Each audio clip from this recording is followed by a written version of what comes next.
अस्सलाम वालेकुम students, welcome to art tech learning. आज की इस वीडियो में हम CS 201 के लेक्चर नंबर 1 को डिस्कस करने वाले हैं। CS 201 में थ्योरी होती है जिसमें से आपने सिर्फ मेन पॉइंट्स को सिर्फ अपने माइंड में रखना होता है और अपने जस्ट कॉन्सेप्ट्स को क्लियर करना होता है। ठीक है, हर चीज़ आपकी याद करने की नहीं होती है, तो हम सिर्फ मेन पॉइंट्स को डिस्कस करेंगे। इसको डिस्कस करने से पहले मैं आपको ये भी बता दूँ कि CS 201 दो पार्ट्स पर मुश्तमिल होता है। नंबर 1 थ्योरी और नंबर 2 उसके प्रैक्टिकल। इसके प्रैक्टिकल्स के भी हम जो है लेक्चर्स अपने चैनल पर अपलोड कर रहे हैं, आप वो भी उसकी भी प्लेलिस्ट को विजिट कर सकते हैं। और ये जो है हम सिर्फ लेक्चर में इम्पोर्टेंट पॉइंट्स को डिस्कस करेंगे जो कि सिर्फ पेपर पॉइंट ऑफ व्यू के हवाले से इम्पोर्टेंट है। तो चलते हैं अपनी वीडियो की तरफ। सबसे पहले लेक्चर की समरी मैं बता देती हूँ मैं आपको, जिसके अंदर हम देखेंगे कि प्रोग्रामिंग क्या है, प्रोग्रामिंग क्यों ज़रूरी है। अच्छा जी, यहाँ पर जो एक इम्पॉर्टेंट बात आपको याद रखनी है वो ये है, a program is a precise sequence of steps to solve a particular problem.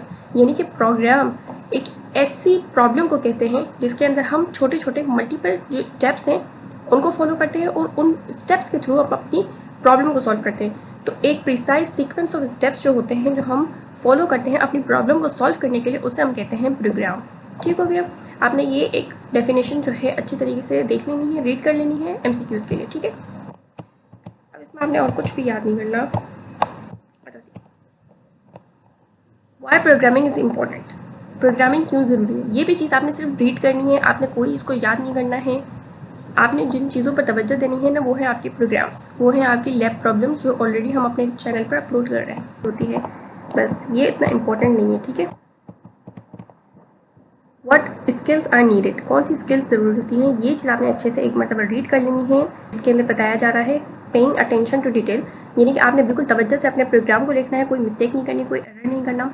Think about the रीयूसिबिलिटी, रीयूसिबिलिटी के बारे में आपने सोचना है, यानी कि अगर आपने एक प्रोग्राम बनाया है, आपने इसको ऐसे स्टेप्स में डिवाइड कर देना है कि कल को आप अगर अपने बहुत अरसे बाद अगर अपने प्रोग्राम को आप ओपन करें तो उसमें से कोई पीस ऑफ कोड को आप पिक कर सकें अपने किसी दूसरे प्रोग्राम में यूज़ करने के लिए।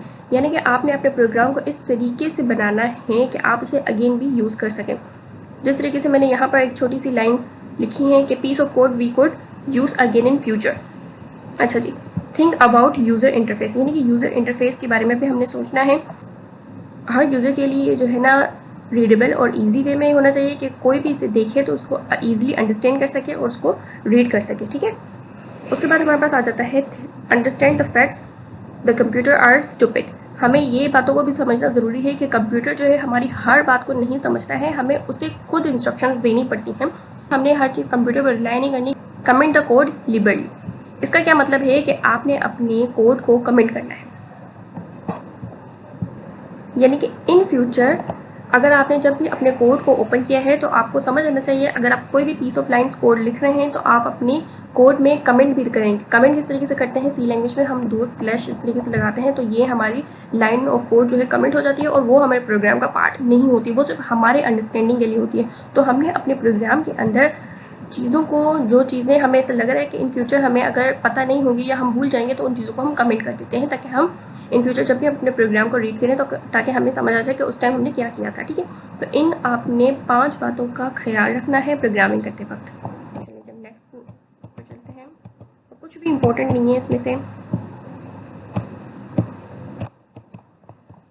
प्रोग्राम डिज़ाइन रेसिपी, इसके अंदर भी आपने क्या चीज़ माइंड में रखनी है, ये चीज़। ठीक है, to design a program properly we must, हमें ये चीज़ों को अपने माइंड में रखना ज़रूरी है। सबसे पहली, analyse a problem statement typically expressed as a word problem, हमने अपने प्रोग्राम को इस तरीके से एनालाइज करना है जैसे कि हम मैथ में वर्ड प्रॉब्लम की क्वेश्चन को सॉल्व करते थे स्टेप बाय स्टेप, के कोई भी प्रोग्राम लिखा हुआ आपने सबसे पहले उसके हाफ स्टेप को पढ़ना है, हाफ लाइन को पढ़ना है, फिर आपने देखना है मजीद आगे प्रोग्राम में हमें क्वेश्चन में क्या बोला जा रहा है, क्या हमें मजीद जो है इंस्ट्रक्शंस को टाइप करने के लिए बोला जा रहा है, फिर आपने मजीद हाफ पढ़ना है। इस तरीके से आपने छोटे छोटे पीसीस में डिवाइड करके आपने जब अपने प्रोग्राम की प्रॉब्लम को सॉल्व करेंगे ना, तो ये उसी कोई बात यहाँ की जा रही है कि analyse a problem statement typically express as a word problem. ठीक हो गया, express it sense abstractly and with examples, यानी कि आपने इसको जिस तरीके से हम उर्दू में एक बहुत बड़ा चैप्टर होता है और उसका किस तरीके से हम खुलासा बयान करते हैं तो उसको बिल्कुल समरी उसकी बयान कर देते हैं,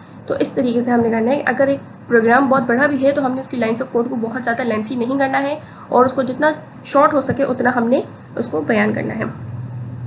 formulate statement and comments in a precise language, जैसे कि मैंने आपको प्रीवियस बताया कि इन फ्यूचर रीडेबिलिटी को बढ़ाने के लिए आपको कमेंट्स करना लाजमी है, ठीक है।